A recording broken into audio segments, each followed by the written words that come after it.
دی Simpson امریکی cartoon series ہے جو 1989 میں شروع ہوئی۔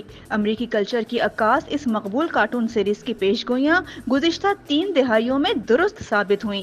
ایک خاتون کو امریکہ کا صدر بنتے دکھایا گیا جس کا لباس اور گلے کی مالا ہو بہو کاملا ہیرس جیسی تھی۔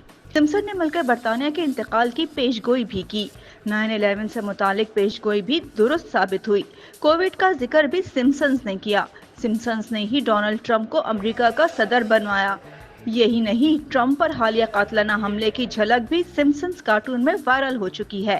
فلائنگ پاسٹ کا منظر جس پر ٹرمپ 2024 درج تھا 7 سال بعد حقیقت بن گیا۔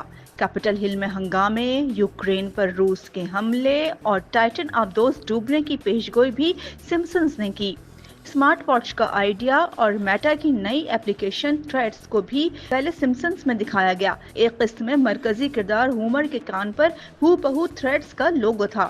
یہی نہیں، سمپسنز نے تو چاہت فتح علی کی گائیکی کی بھی پیشگوئی کی تھی۔ ایک قسط میں ایک بے سر گلوکار کو دکھایا گیا جس کا ہیئر سٹائل ہو بہو چاہت فتح علی خان سے ملتا جلتا تھا۔ سوال یہ ہے کہ دی سمپسنز کی پیشگوئیاں محض اتفاق ہیں یا تکا، یا پھر ان واقعات کو سچ ثابت کرنے کی کوئی سازش؟ دال میں کچھ تو کالا ضرور ہے، یا پوری کی پوری دال ہی کالی ہے۔